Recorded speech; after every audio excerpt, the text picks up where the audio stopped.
अवधूत चिंतन श्री गुरुदेव दत्त श्री स्वामी समर्थ. स्वामी सेवा मार्ग या आपल्या चॅनलमध्ये आपल्या सर्वांचं खूप खूप मनापासून स्वागत आहे.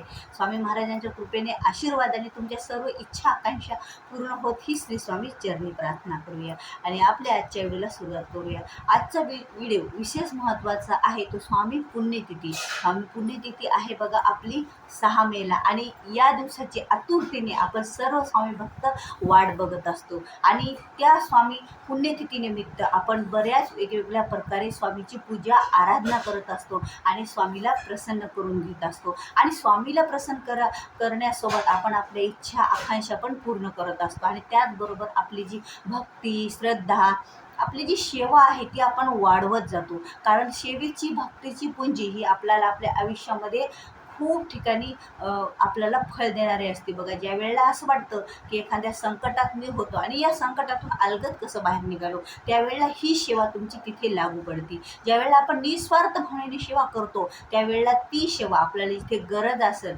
त्यावेळेला स्वामी आपोआपच त्या सेवेचं फळ आपल्याला देत असतात. असं असतं की आपण स्वामीकडे जर 10 पावलं चलत गेलो तर स्वामी महाराज आपल्याकडे 100 पावले चलत येत असतात. पण त्यासाठी आपल्याला 10 पावले चलायची गरज असते. मग यामुळेच तर आता स्वामी पुण्यतिथी आली आणि स्वामी पुण्यतिथी उत्साह, स्वामी पुण्यतिथीचा सप्ताह आपण उत्साहात आनंदात साजरा करत असतो बघा. स्वामी पुण्यतिथीचा उत्साह स्वामी मठामध्ये होत असतो किंवा आपण म्हणतो की स्वामी समर्थ केंद्रामध्ये होतो किंवा एखाद्या स्वामींच्या मंदिरामध्ये पण हा उत्सव साजरा केला जातो. पण त्याचबरोबर आपण आपल्या घरामध्ये राहून सुद्धा काही सेवा करू शकतो बघा. असे बरेच जण केंद्रापर्यंत मठापर्यंत किंवा एखाद्या मंदिरापर्यंत नाही पोहोचू शकत. सर्वांचं आयुष्य वेगवेगळं असतं, सर्वांना काही ना काही अडचणी असतात. कुणाला लहान बाळं आहे तर कुणाला जॉब आहे तर कुणाला काही बंधन आहे, त्यामुळे कुणी असं बाहेरची वाट नाही धरू शकत.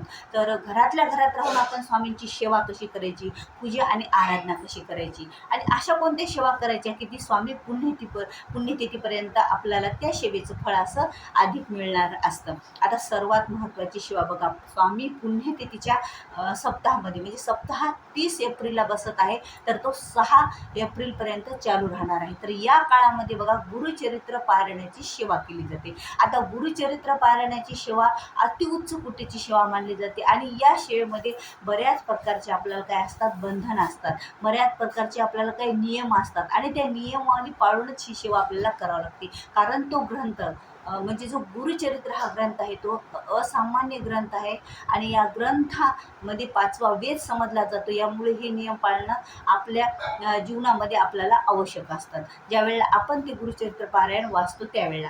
पण असं एखादं कोणी आहे का की ज्यांना गुरुचरित्र पारायण करणं होत नाही? आता बरेच जण असे असतात की त्यांना इच्छा असून सुद्धा गुरुचरित्र पारायण करू शकत नाही. मी तुम्हाला आताच म्हटलं ना की कोणाची इच्छा असून सुद्धा कोणी मंदिरापर्यंत मठापर्यंत केंद्रापर्यंत पोहोचू शकत नाही.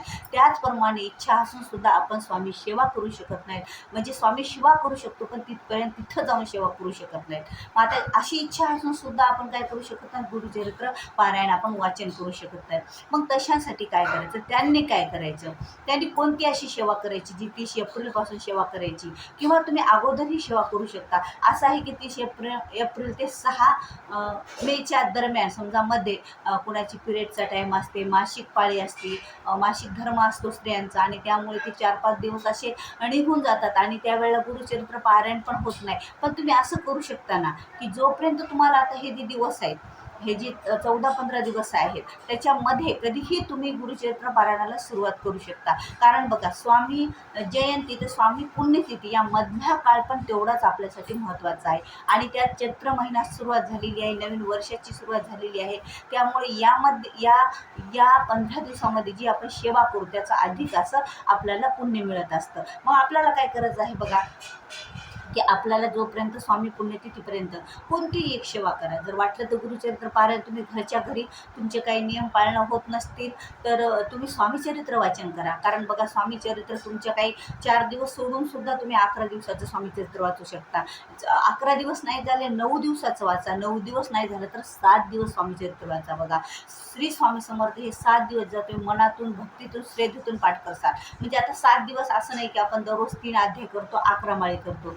ते यामध्ये पकडायचं नसतं. आपल्याला काय करायचं आहे, एक स्वामी चरित्र आपल्याला एकाच दिवशी पूर्ण वाचायचं आहे. म्हणजे पहिला अध्याय ते 21 अध्यायापर्यंत एकाच जागेवर बसून एक मांडी न मोडता आपल्याला ते स्वामी चरित्र वाचायचं आहे. आणि तेही जर तुम्ही जेवणाच्या अगोदर सकाळी वाचन केल्या तर त्याचं पुण्य आपल्याला, आणि तशी तुम्ही 7 दिवस केले, 7 पारायण केले तसे कोणते, स्वामी चरित्राचे.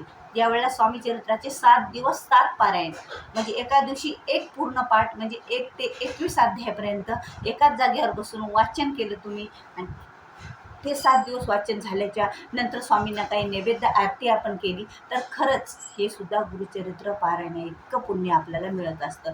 गुरुचरित्र आणि हे स्वामी चरित्र आहे. आणि गुरुचरित्रात वर्णन कोणाचं आहे, आपल्या दत्त महाराजांचं, स्वामी महाराजांचं. दत्त महाराजांच्या अवतारांच्या लीला, जे अवतार दत्त महाराजांनी घेतले, त्यांनी कशा प्रकारे आपल्या भक्तांच्या समस्या सोडल्या, कशा प्रकारे आपल्या भक्तावर त्यांनी कृपा आणि आशीर्वादाच्या सहाय्याने आपल्या भक्तांना बऱ्याच संकटातून, दुःखातून बाहेर काढलं, आणि वेळोवेळी त्यांना जाणीव करून दिली की गुरुची सेवा केल्याच्या नंतर आपल्याला कशा गोष्टी साध्य होतात. तर आता बघा, हे कलियुग चालू आहे, आणि कलियुगात सगळ्याला, प्रत्येक जणाला गुरुचरित्र पारायण करणं शक्य नाही. शक्य असल्यात आपल्याला करायचंच आहे गुरुचरित्र पारायण. म्हणजे कधी करायचं आहे, 30 एप्रिल ते 6 मेच्या दरम्यान आपल्याला जो सप्ताह काळ असतो स्वामी पुण्यतिथीचा, त्यामध्ये करायचा आहे. तुम्हाला त्यावेळेला शक्य नसेल, तुमची इच्छा आहे त्यावेळेला, काही तुम्हाला प्रॉब्लेम आहे, काही लग्न आहे, काहीतरी आहे, तर तुम्ही काय करा, अगोदरचे कोणतेही 7 दिवस घ्या, की त्या 7 दिवसामध्ये तुम्ही करू शकता. म्हणजे मध्येच कधी संपलं तरी गुरुचरित्र पारायण असं काहीही होत नाही. कारण आपण मनातून, भक्तीतून, श्रद्धेतून जी सेवा श्री स्वामीचरणी अर्पण करून, त्या सेवेला विशेष असं महत्त्व असतं बघा. आणि सेवेला तुम्ही आजपासून सुरू करा, उद्यापासून सुरू करा, परवापासून सुरू करा, कधीही करा, पण स्वामी चरित्राचे जे 7 पारायण करा, किंवा गुरुचरित्र पारायण तुम्ही करू शकता. मग अशा ह्या सोप्या आणि सरळ सेवा आपल्याला कधी करायच्या आहेत, गुरुचरित्र स्वामी पुण्यतिथीपर्यंत. आता गुरुचरित्र पारायण करणं ज्याला शक्य नाही, त्याने स्वामी चरित्राचे पारायण आवर्जून करा. 7 पारायण मी सांगते त्याप्रमाणे करा. 7व्या दिवशी आरती नैवेद्य अर्पण करा स्वामींना. खरंच ही सेवा सुद्धा गुरुचरित्र पारायण इतकी फल देणारी असते. बऱ्याच सेवेकरांनी याचा अनुभव घेतलेला आहे. पण ते कधी शक्य आहे की तुम्ही गुरुचरित्र पारायण करणं तुम्हाला जमत नाही, काहीतरी बऱ्याच अडचणी आहेत, आणि तुम्ही जे काय वागता, तुम्ही जे काय करता, तुम्ही काही श्रद्धा, भक्ती, जेवढं काही तुमच्याकडं किती वेळ आहे आणि किती वेळ नाही, आणि कसं आहे, सर्व जाणणारे स्वामी महाराज आहेत, दत्त महाराज आहेत. त्यामुळे त्यानुसारच आपल्याला त्यानुसारच आपल्याला आपलं दिवसभराचं रुटीन करायचं असतं. म्हणजे की आज जाता आपल्याला स्वामीचरित्र वाचायचं, उद्या स्वामीचरित्र, कंटिन्यू खंड न पडता 7 दिवस तुम्ही श्री स्वामीचरित्र वाचन करा, ज्या वेळेला तुम्हाला वेळ असेल तेव्हा. आणि हे स्वामीचरित्र वाचन कोणीही करू शकतं, म्हणजे लहानापासून मोठ्यापर्यंत आपण स्वामीचरित्र वाचन करू शकतो. मग हे 7 पाठ तुम्ही 30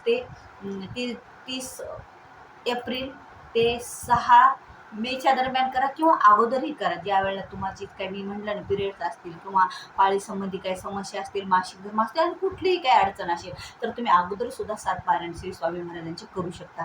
कारण ज्या वेळेला आपण स्वामी श्री समर्थ महाराजांचे हे 7 पारायण करून स्वामी चरित्र अमृताचे, त्यावेळेला खरंच स्वामी महाराज हे आपल्याला आपल्या दुःखातून मुक्त करत असतात. कारण स्वामी महाराज तुमची भक्ती बघतात, श्रद्धा बघतात, आणि तुमच्या बऱ्याच अशा काही समस्या असतात, ते पण त्यांच्या नजरेसमोर असतात, की बाबा एवढ्या समस्यातून, एवढ्या धडपडीतून हे जो कोणी व्यक्ती आहे तो माझी सेवा करत आहे, तर त्याच्यावर स्वामी महाराजांचा कृपा, आशीर्वाद विशेष असतो बघा.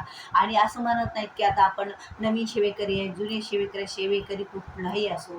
कारण बघा, आपल्याला एक असं म्हणायचं आहे की ज्या वेळेला ज्ञानेश्वर माऊलींनी भिंत चालवली होती, असं म्हणतात की त्यावेळेला जो समोर त्यांचे ते गुरु आले, त्या गुरुने आल्याच्या नंतर ते वाघावर सिंहार बसून आले, आणि ती 1000 वर्षाची तपश्चर्या होती त्यांची. मला त्यांचं नाव आता आठवत नाही आहे, तुम्ही आठवलं तर कमेंट बॉक्समध्ये सांगा मला त्यांचं नाव काय आहे. तर ते गुरु आले ज्ञानेश्वर महाराजांचे, म्हणजे एक खूप मोठे गुरु होते, म्हणजे स्वामी ज्ञानेश्वर महाराजांचे गुरु नव्हते, पण त्यावेळेचे ते प्रसिद्ध असे 1000 वर्षे त्यांनी हे केलेलं होतं, तप केलेला होता. आणि ते बघायला आले की बाबा हे कोणतरी आहे म्हणे, की रेड्याच्या मुख्यातून वेद बोलवतो, आणि खूप विठ्ठल भक्त आहे, आणि असं काहीतरी कसं आहे याचं काहीतरी बघण्यासाठी तो आला. मग तो घोड्यावर म्हणजे तो वाघावर सिंहावर बसून आला. तो म्हणे आम्हाला जमलं नाही रेड्याचे मुखी वेद बोलवायला. आम्ही एवढे 1000 वर्षापासून तपश्चर्या करत आहोत आणि ज्ञानेश्वर माऊलींना तुम्ही असे कसं करू शकता, काहीतरी एरवीच आहे असं ते काहीतरी थोडेसे तुच्छ समजू लागले. तर त्यावेळेला काय केलं माहिती आहे का, ते ज्या वेळेला घोड्यावर म्हणजे वाघावर बसून आले, तर ज्ञानेश्वर माऊलींनी त्या भिंतीला, ज्या भिंतीवर ते बसलेले होते, त्यांची जी पडीत त्यांच्या घरची भिंत होती, त्या भिंतीला नमस्कार केला आणि म्हणे चल माझे ते तपस्वी आलेले आहे त्याच्यापर्यंत आपण ही भिंतला चल म्हणले. आणि ती भिंत अशी चालायला लागली आणि समोर आली. म्हणजे निर्जीव वस्तू चालायला लागली बघा, सजीव वस्तू तर चालते, निर्जीव वस्तू चालायला लागली. त्यावेळेला मात्र त्या गुरु म्हणजे त्या गुरुंनी म्हणजे ज्यांनी जी तपश्चर्या केली होती त्या त्या महाराजांनी दंडवत घातलं. हो, आपल्या ज्ञानेश्वर माऊलीला दंडवत घातलं. कारण ज्ञानेश्वर महाराजांनी निर्जीव वस्तू ही चालवलेली होती. त्यावेळेला त्यांना खूप असा अभिमान वाटला. त्यांनी दंडवत घातला आणि म्हणे की मी 1000ची तपश्चर्या काहीच नाही, पण तुझी जी 14 वर्षाची तपश्चर्या आहे तीच माझ्यापेक्षा श्रेष्ठ तपश्चर्या आहे. मग असं नाही की मग वेळेला महत्त्वही नाही, वेळ केवढाही असो, तुम्ही किती मनातून भक्तीतून श्रद्धेतून सेवा देवाची करता, त्याच वेळेला देव हा आपल्यावर प्रसन्न राहत असतो. म्हणून आपल्याला कुठलाही भावना आणायचं नाही की मी नवीन सेवेकरी आहे, माझ्या हातून काही चूक घडेल का, कुठलाही प्रश्न असो काही नाही, स्वामींना माफी मागायची. आणि आपल्याला गुरुचरित्र पारायण असो, स्वामीचरित्र पारायण असो, स्वामींना माफी मागून आपल्याकडून चूक झाली ना तर त्यांना चुकीची माफी मागून आपल्याला ह्या सेवा करायच्या असतात. तर स्वामी पुण्यतिथीनिमित्त अशा बऱ्याच सेवा आपण करू शकतो. त्यातील जी मी तुम्हाला सांगितलं की गुरुचरित्र पारायण जर तुमच्याच्यानं करणं नाही झालं तर तुम्ही अशा प्रकारे 7 दिवसाचं स्वामी चरित्र पारायण करा. त्यामुळे तुम्हाला फळ मिळणार आहे ते गुरुचरित्र पारायण आहे एवढं. तर व्हिडिओ आवडला व्हिडिओला लाईक करा, शेअर करा, नवीन असाल तर सबस्क्राईब करा. झालेली शिवाय श्री स्वामीचरणी अर्पण करूया. भेटूया पुन्हा अशाच एका नवीन व्हिडिओ सोबत. तोपर्यंत श्री स्वामी समर्थ.